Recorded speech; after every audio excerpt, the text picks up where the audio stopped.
Training Missionaries to be Self-Supporting, a Layman's Missionary Movement. It was the divine plan that the midnight cry in the third angel's message should be carried to every nation, kindred, tongue, and people. God wanted an army trained to carry forth this practical religion to a world which had been educated away from the gospel order by the pagan and papal systems of education. We have seen that Christian education, as developed by educational reformers in every Protestant denomination, made possible a mighty layman's movement. We can understand how these self-supporting missionaries could quickly carry the message to the world. It was Satan's studied effort to thwart this self-supporting layman's movement. He accomplished his desired results by exalting worldly literature to a place above the Bible, by consuming practically all the student's time in mental effort and leading him to depreciate the practical in education, by leading to a gradual substitution of athletics, sports, and games for manual labor. Satan is endeavoring to deceive the very elect, the remnant church. The Protestant denominations could not, quote, carry the message of present truth in all its fullness to other countries because they did not first break every yoke of worldly education. They did not come into line of true education. They did not educate to prepare a people to understand the message and then give the message to the world. Close quote. The Madison School, page 28. Self-supporting students and teachers. Quote, the pupils of these schools of the prophets sustained themselves by their own labors in tilling the soil or in some mechanical employment. Many of the religious teachers supported themselves by manual labor. Close quote. Christian Education, page 61. Quote, schools are to be established away from the cities, where the youth can learn to cultivate the soil and thus help to make themselves and the school self-supporting. Let means be gathered for the establishment of such schools. Close quote. Testimonies for the Church, Volume 7, page 232. Quote, the presentation in our schools should not now be as it has been in the past in introducing many things as essential that are only of minor importance. Close quote. Ellen G. White, Words of Encouragement to Self-Supporting Workers, Pamphlet 113, page 20, January 9, 1909. Quote, your school is to be an example of how Bible study, general education, physical education, and sanitarium work can be combined in many smaller schools that will be established in simplicity in many places. Close quote. Ellen G. White, The Spalding and McGann Collection, page 420, January 6, 1908. Quote, we need schools that will be self-supporting, and this can be if teachers and students will be helpful, industrious, and economical. Sacrifices must be made on every hand. Close quote. Words of Encouragement to Self-Supporting Workers, page 28, January 24, 1907. Work for Self-Supporting Laymen. Quote, the time is soon coming when God's people, because of persecution, will be scattered in many countries. Those who have received an all-around education will have a great advantage wherever they are. Close quote. Ellen G. White, An Appeal for the Madison School, Pamphlet 119, page 2. The Apostle Paul, quote, illustrated in a practical way what might be done by consecrated laymen in many places. There is a large field open before the self-supporting gospel worker. From heaven he receives his commission, and to heaven he looks for his recompense when the work entrusted to him is done. Close quote. Ellen G. White, The Acts of the Apostles, pages 355 to 356. Many educational reformers prior to 1844 were impressed by the Spirit of God to give a practical education in order that their students might be free to carry the truth to any field to which God might call. These reformers saw that the educational system in vogue in the Protestant churches was totally inadequate to prepare a missionary to dare to carry an unpopular truth contrary to the will of the leaders in those denominations. Quote, Professor Finney of Oberlin College said, we have had the fact before our minds that in general the Protestant churches of our country as such were either apathetic or hostile to nearly all the moral reforms of the age. The churches generally are becoming sadly degenerate. They have gone very far from the Lord, and he has withdrawn himself from them." Close quote. The Great Controversy, page 377. Quote, "The churches generally did not accept the warning. Their ministers had failed to learn the truth either from the testimony of the prophets or from the signs of the times. The fact that the message was to a great extent preached by laymen was urged as an instrument against it. Multitudes trusting implicitly to their pastors refused to listen to the warning." Close quote. Ibid, page 380. Hundreds of self-supporting missionaries were sent out by this same President Finney of Oberlin, who, quote, "laid down the somewhat ultra and startling dictum that nobody was fit to be a missionary who was not willing, with but an ear of corn in his pocket, to start for the Rocky Mountains." Close quote. The Story of Oberlin, page 238. This was the spirit of faith and daring awakened in the hearts of students who were taught to make their way from the soil. The American Educational Society was the educational department of the Congregational denomination, and its work was to superintend all the educational institutions of that denomination. Oberlin was established by godly men in the Congregational Church who desired to make their school a means of training congregational missionaries. Quote, "Some of the candidates for the ministry made application to that organization for financial help, which step the trustees refused to countenance, but afterward, though grudgingly and unhandsomely allowed, Oberlin entered into a prolonged tilt with the American Educational Society, of which the provoking cause was contained in certain pet ideas of the founders, notably the one with regard to self-support to be made easily possible through the sovereign virtues of manual labor." Close quote. Ibid, pages 250 and 249.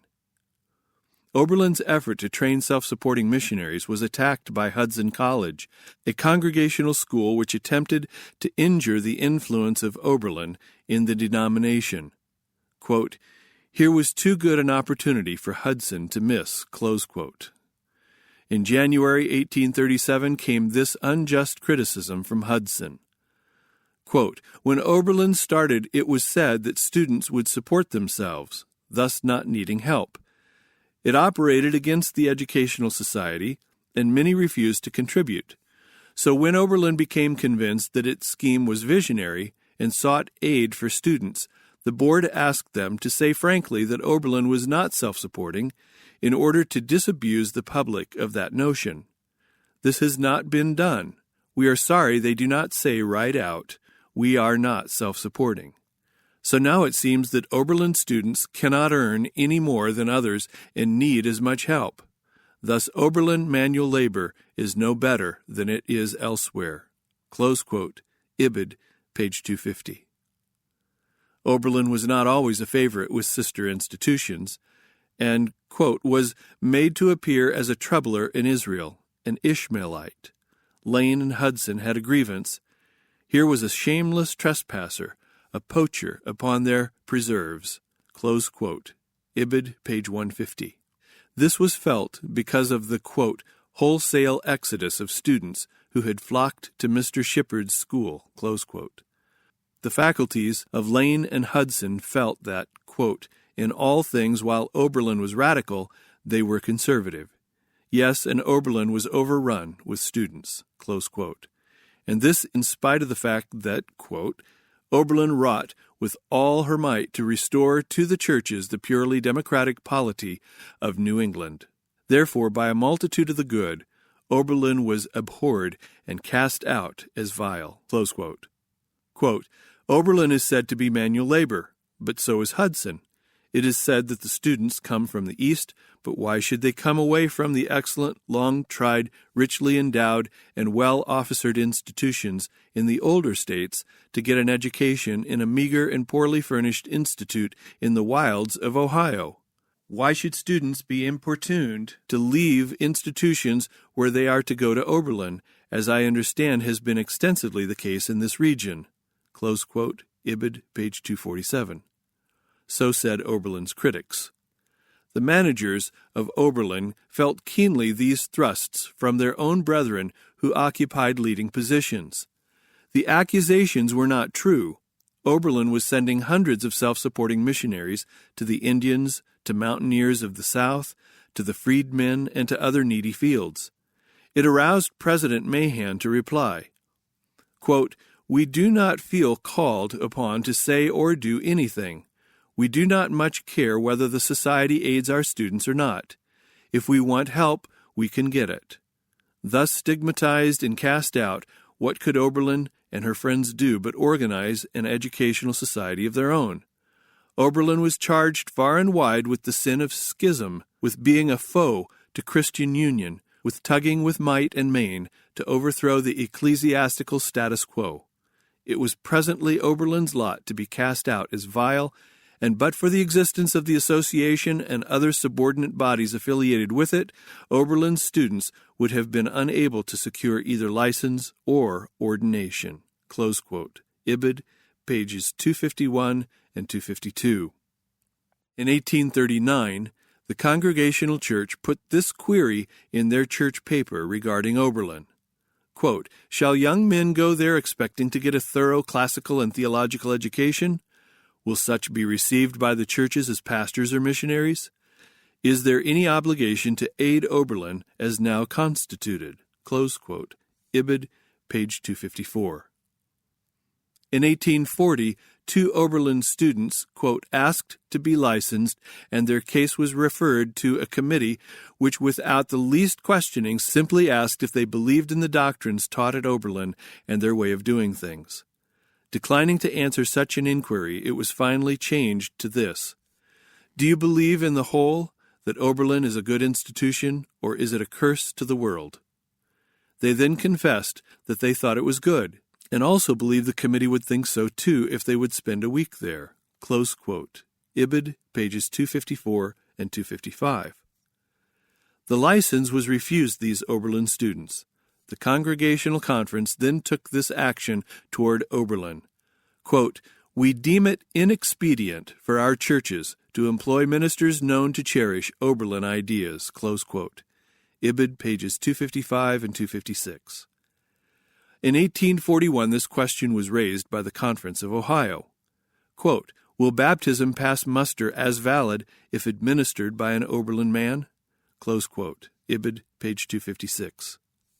The question was referred to a committee which reported, quote, "Oberlin ideas are exceedingly dangerous and corrupting, and these preachers should not be received by the churches as orthodox ministers, nor should their members be admitted to the communion." Close quote. Quote, "In 1944, the General Conference of New York condemned the heresy and censored the Genesee Conference for winking at it. The American Board discharged two noble missionaries, Bradley and Caswell, in Siam for the same reason.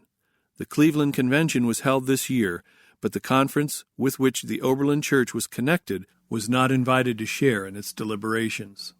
Mr. Finney and President Mahan were present, but a motion that they be invited to sit as corresponding members was voted down by a considerable majority, as one delegate testifies. But much of the time was spent in denouncing Oberlin, and the chief object of the convention seemed to be to destroy its influence and exclude it from the pale of orthodoxy." Close quote. Ibid, pages 256 and 257. American Missionary Association formed. Quote, "When Oberlin men would go as missionaries to the Northwest, it became necessary to bring into being the Western Evangelical Missionary Society to send and support them.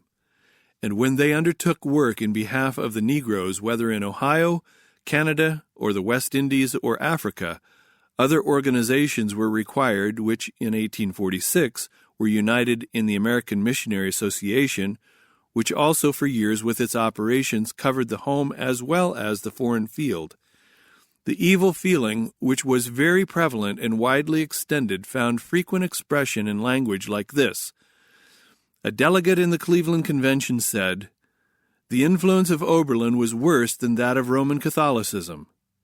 The president of the Michigan University publicly avowed the belief that Oberlin theology was almost devilish. Still another brother said, Brethren, I hate Oberlin almost as badly as I hate slavery, and you know I hate slavery as I hate the devil. Close quote. Ibid, pages 257 and 258. When Oberlin's students applied to the American Educational Society to be sent as missionaries to the Indians, the Society replied, quote, "We cannot. You are good men, and we wish you well, but it will not do." Close quote. At another time, quote, "The board instructed one of its missionaries to be careful how he associated with Oberlin men on terms of too great intimacy, lest they be poisoned by their influence." Close quote. An Oberlin student had applied for a position as minister in a congregational church.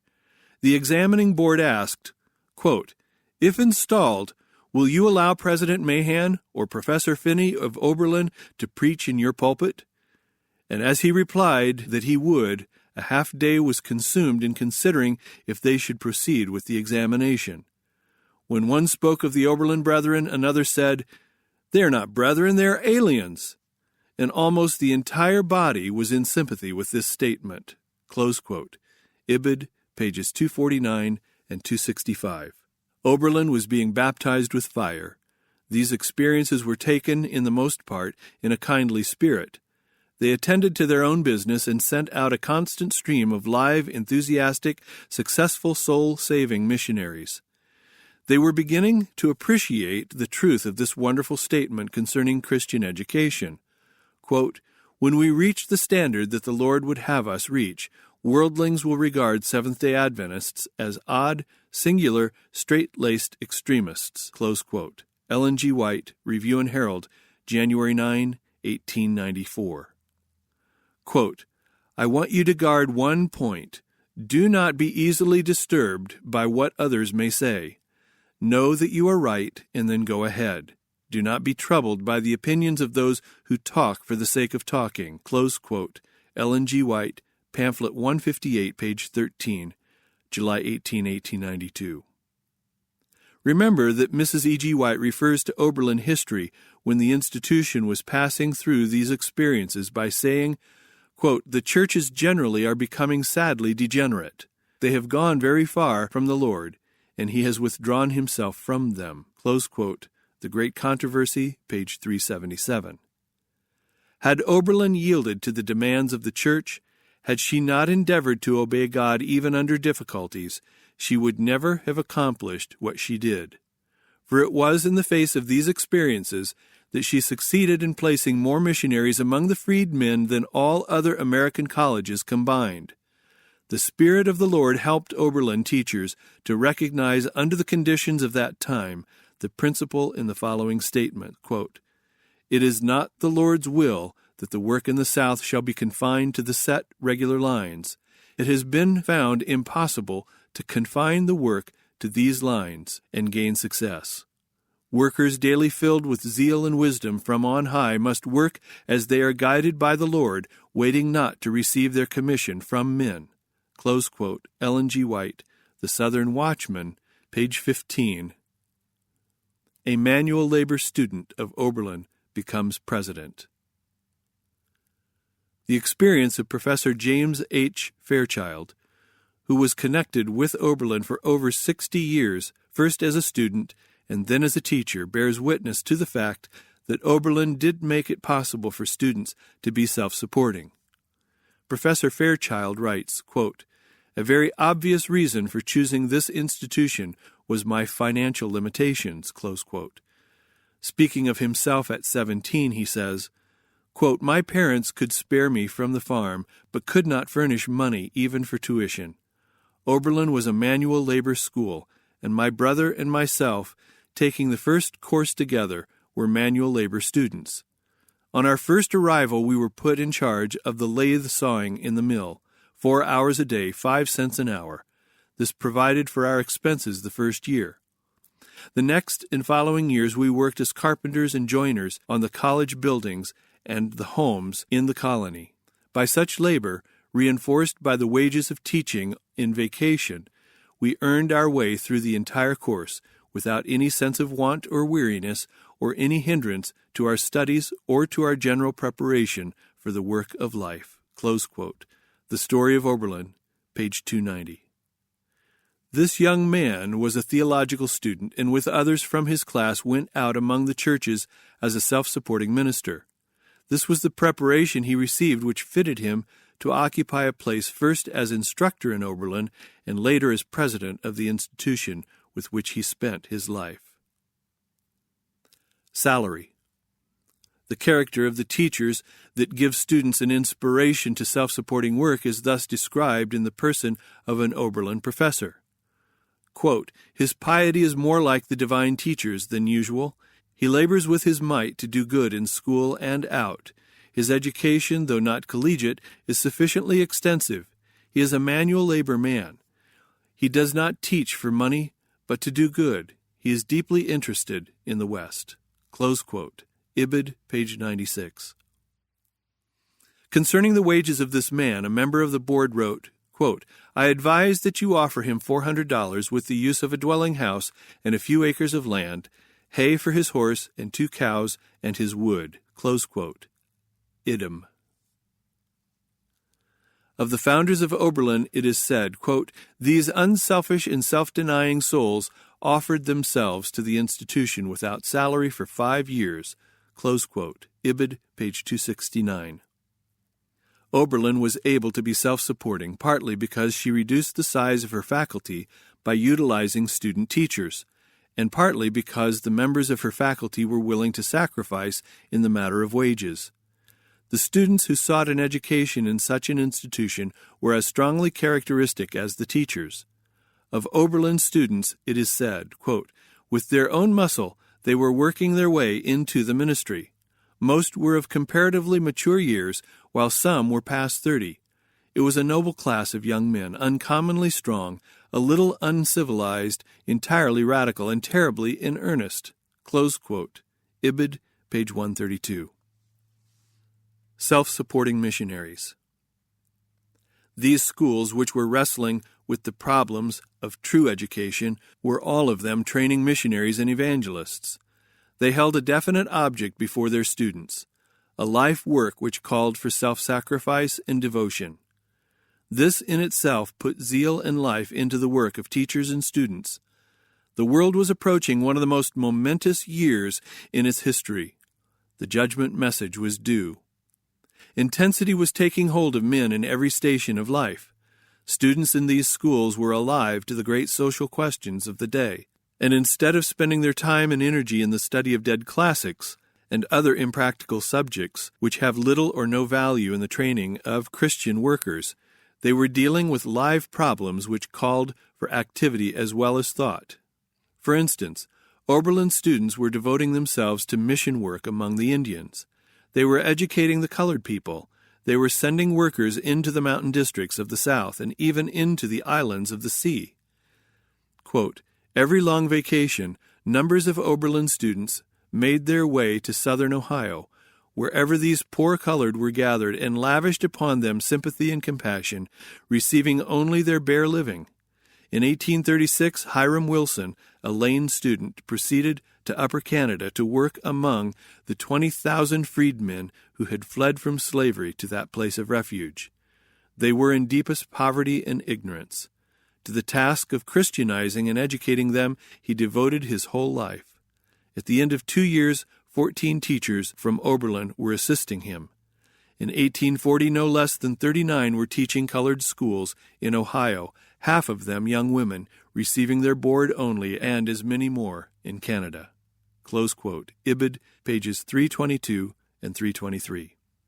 It was such experiences that prepared these young people to do a most efficient work for the freedmen. Much of this work was on a self-supporting basis.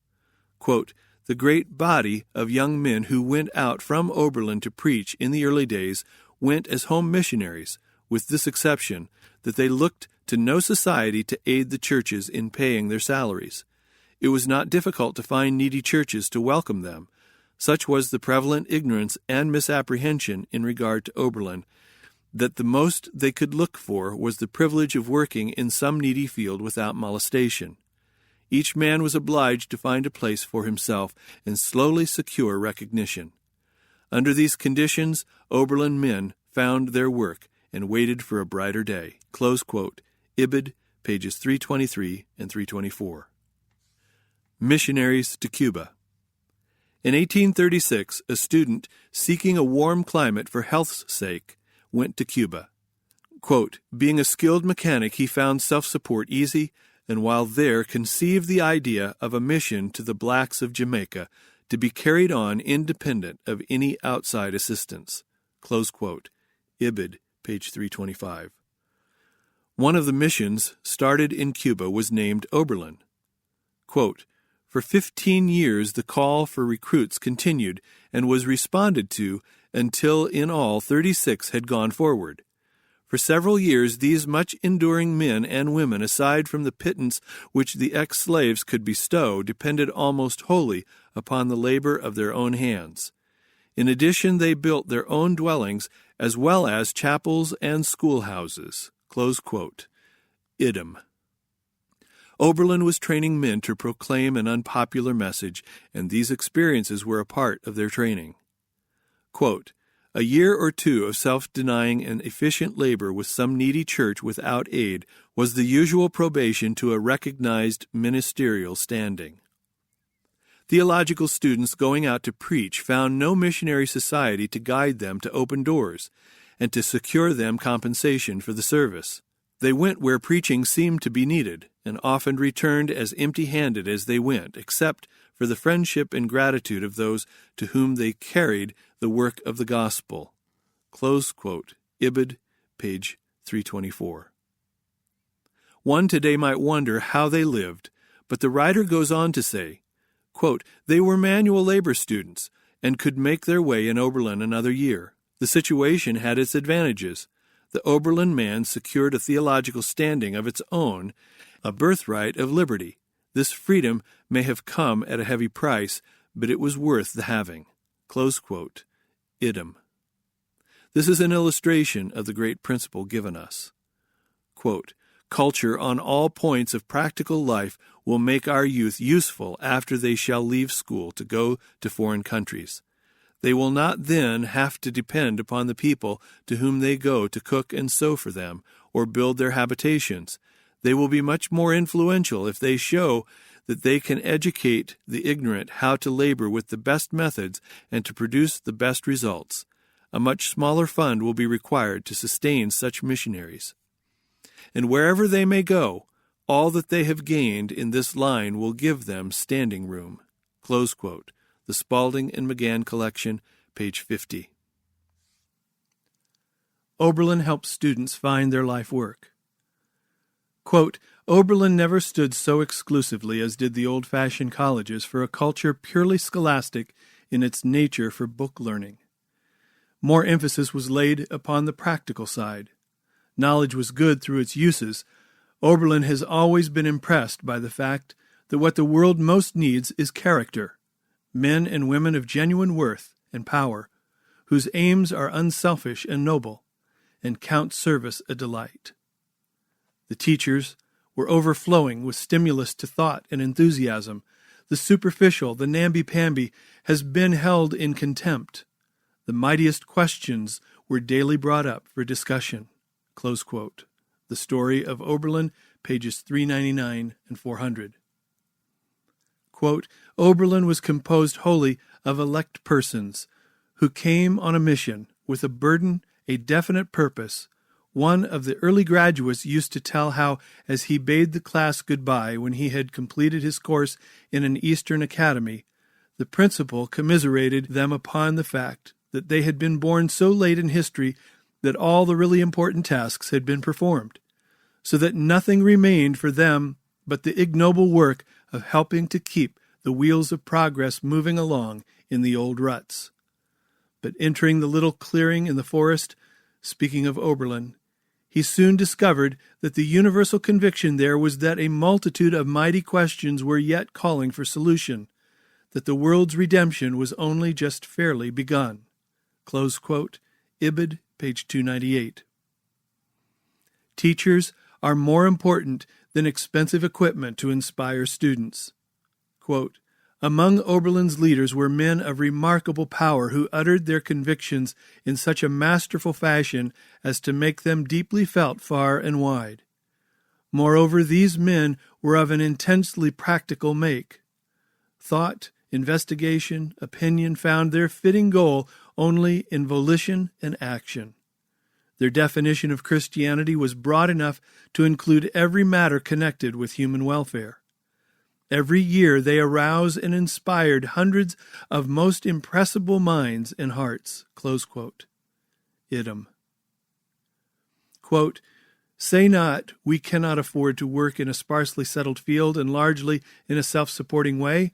God desires that every man shall stand in his lot and in his place and not feel as if the work was too hard." Close quote. Words of encouragement to self-supporting workers, pages 12 and 15. Oberlin's influence felt. The historian gives the effect of such training in the following words. Quote, "It would be hard to overestimate the part in this work which was taken by Oberlin missionaries. Remember that they numbered hundreds at an early day and soon exceeded thousands. They scattered westward, eastward, and even southward, always pushing, debating, inquiring, agitating. It bubbled from their lips as naturally as their breath, and they could not refrain from it. Oberlin is peculiar among all the learned institutions of the land in having so large a constituency of temporary students, inculcated with her spirit, but not having her diploma. The bone and sinew of the country wherever they are, active and influential in their modest spheres, and always ready to second the efforts and sustain the work of her more authoritative representatives whenever they appear. There is hardly a township west of the Alleghanies and north of the central line of Ohio in which the influence of Oberlin men and Oberlin opinions cannot be specifically identified and traced. It was the propaganda of a school of thought and action having distinct characteristics." Close quote. The Story of Oberlin, pages 314 and 315. Perhaps there is no other one experience that better illustrates the great power of Oberlin people and their daring in taking the initiative against popular opinion than their attitude towards the slavery question and the freedmen. When we see the work done along this line, we can better appreciate the value of Oberlin's system of education along the lines of Bible study, the discarding of injurious literature, her indifference to school honors, her manual training, self-government, and self-support. Without such training, it would have been difficult for Oberlin students to pursue the course they did on the slavery question. It brought them in conflict with the laws of the land, but the students obeyed the laws of God rather than the laws of men. The following statement was addressed by a civil judge to an Oberlin man who was on trial for assisting a slave to escape. Quote, "A man of your intelligence must know that if the standard of right is placed above and against the laws of the land, those who stand up for it are anything else than good citizens and good Christians. His conduct is as criminal as his example is dangerous." Close quote. Oberlin, The Colony and the College, page 125. Desire to reform aroused by correlation. The secret of the success of Oberlin teachers in arousing students to take a stand on this debated question and put themselves where they became leaders in a practical movement to arouse the minds of the people to the terrible wickedness of slavery as an institution lay in the fact that Oberlin did not conduct her classwork and her lectures along the regular, stereotyped lines of the schools about them. On the contrary, Oberlin on every occasion correlated this subject with the daily work in the classroom. One of Oberlin's enemies understood this secret at the time and wrote, quote, "With arithmetic is taught the computation of the number of slaves and their value per head. With geography, territorial lines and those localities of slave territory supposed to be favorable to emancipation. With history, the chronicles of the peculiar institution. With ethics and philosophy, the higher law and resistance to federal enactments.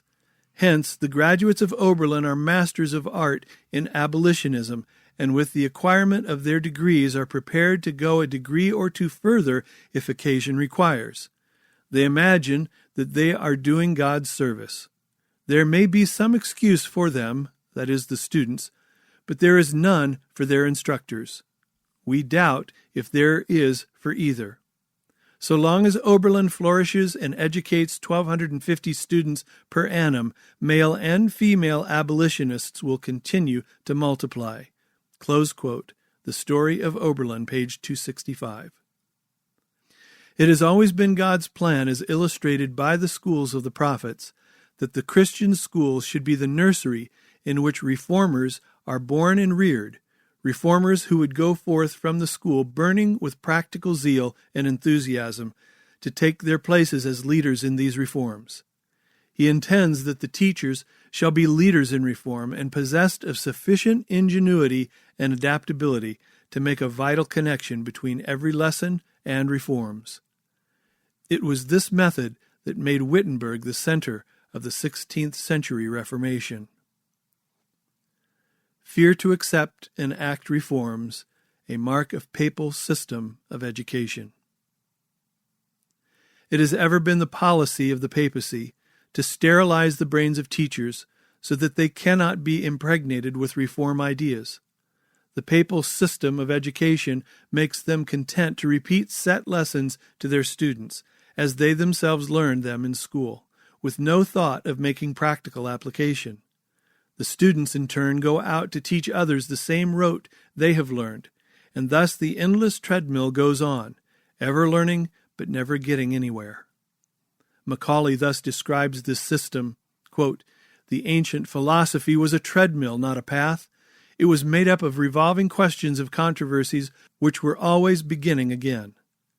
It was a contrivance for having much exertion and no progress. The human mind, accordingly, instead of marching, merely marked time. It took as much trouble as would have sufficed to carry it forward, and yet remained on the same spot. There was no accumulation of truth. There had been plenty of plowing, harrowing, reaping, threshing, but the garners contained only smut and stubble." Close quote. Essay on Francis Bacon, The Edinburgh Review, pages 344 and 345. Any school which, like Oberlin, has power to arouse its students to carry out a reform for which God is calling, must expect to meet with the same bitter opposition from those who are content with the mere form of Christian education without the power of the Spirit. These are wells without water, clouds without rain, words without ideas, lamps without oil. Opposition arouses investigation, leading to friendship. In the days when Thomas Jefferson was meeting with the keenest criticism because of the reforms in education which he advocated, he found friends for his reforms even in the more conservative schools. For instance, Professor George Ticknor, a member of the Harvard faculty, made a careful study of Jefferson's views of education.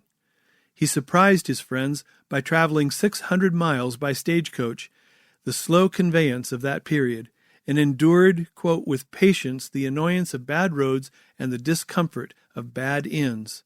What was he thinking of in such a long journey southward? He was going to see Jefferson's new university fairly opened, close quote. And of it he wrote that, quote, "he found that the system more practical than he had feared. He found an experiment worth trying," close quote. Thomas Jefferson in the University of Virginia, page 129. Oberlin's attendance a mystery. We have seen the jealousy and critical attitude of many of the leaders towards Oberlin. It was difficult for Oberlin to bear the irritation that was so constantly kept up, but God looked with pleasure upon the manner with which Oberlin met this persecution. Quote, "For the most part, little pains have been taken to forge or wield weapons of defense. She had gone forward patiently and persistently, minding her own business and doing her own work in her own way, assured that full vindication would eventually come. For one thing, all along she had the comfort of knowing that devoted and admiring friends were not wanting, and could see that a phenomenal success at many points had been achieved. With students of both sexes she was fairly flooded. This same surprising and unprecedented growth, in spite of extreme poverty, in spite of some serious errors and blunders, in spite of hosts of foes whose united strength seemed overwhelming, constituted a mystery which the most sapient of her calumniators was unable to solve. One of these expressed the perplexing fact to Mr. Finney something like this: "It has always been understood that no institution could prosper or achieve success without having the sympathy and cooperation of both churches and ministers. In your case, the multitude of these have either stood aloof or have been actively hostile, and yet you secure students, teachers, buildings, and endowments far beyond the most fortunate of your neighbors. We cannot understand it at all." Close quote. The Story of Oberlin, page 263. Quote, "No educational institution can place itself in opposition to the errors and corruptions of this degenerate age without receiving threats and insults. But time will place such an institution upon an elevated platform, having the assurance of God that they have acted right." Close quote. Ellen G. White, General Conference Bulletin, 1901, page 454.